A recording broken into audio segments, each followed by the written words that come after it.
मी असं ऐकलंय की आज मुंबईमध्ये शक्तिपीठ महामार्गाच्या समर्थनासाठी काही बैठकी आयोजित केलेल्या आहेत। खरं तर शक्तिपीठ महामार्गाला केवळ शेतकऱ्यांचाच विरोध नाही, शेतकऱ्यांचा तर आहेच आहे, तो काही आम्ही मागे घेणार नाही। कोल्हापूरला महापुराच्या खाईत लोटणारा हा शक्तिपीठ महामार्ग आहे। पट्टणकोडोली ते माणगाव जोडणारा जो पंचगंगेवरचा पूल आहे, दोन्ही बाजूनं 3-3 किलोमीटरचा भराव पडणार आहे। आणि हा पूल जर का झाला तर या पुलामुळे जवळपास ही पाण्याची पातळी 60 ते 61 फुटापर्यंत जाणार आहे।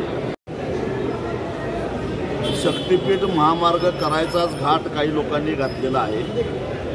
मी असं ऐकलंय की आज मुंबईमध्ये शक्तिपीठ महामार्गाच्या समर्थनासाठी काही बैठकी आयोजित केलेल्या आहेत। खरं तर शक्तिपीठ महामार्गाला केवळ शेतकऱ्यांचाच विरोध नाही, शेतकऱ्यांचा तर आहेच आहे, तो काही आम्ही मागे घेणार नाही। परंतु सर्वसामान्य लोकांचा सुद्धा या महामार्गाला विरोध आहे, विशेषतः कोल्हापूर नगरीतल्या लोकांचा विरोध आहे। याचं कारण कोल्हापूरला महापुराच्या खाईत लोटणारा हा शक्तिपीठ महामार्ग आहे। पट्टणकोडोली ते माणगाव जोडणारा जो पंचगंगेवरचा पूल आहे, दोन्ही बाजूनं 3-3 किलोमीटरचा भराव पडणार आहे। आणि या भरावामुळं कोल्हापूर शहरामध्ये मोठ्या प्रमाणामध्ये महापुराचं पाणी शिरणार आहे। 2019 साली जेव्हा पाण्याची पातळी 53 फुटापर्यंत गेलेली होती, त्यावेळी व्हीनस कॉर्नर बंद झालेला होता आणि 56.3 इंचावर गेल्यानंतर कलेक्टर ऑफिसमध्ये जवळजवळ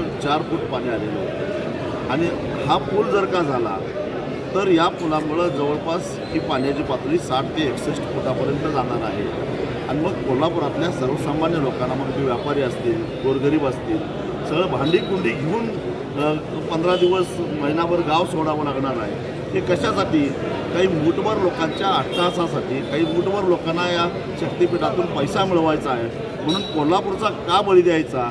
आणि म्हणून या सगळ्यांना सुबुद्धी महालक्ष्मीला द्यावी म्हणून या ठिकाणी आम्ही आराधना करायला आलेलो आहे। आणि ह्या संकटातून आम्हाला वाचव म्हणून महालक्ष्मीला साकडे करायला आलेलो आहे। कोल्हापूरचे 2 आमदार या समर्थनात आहे शक्तिपीठच्या, आता त्यांना मतं ही कोल्हापूर शहरातल्या लोकांनी दिलेली आहेत, ही त्यांनी विसरू नये।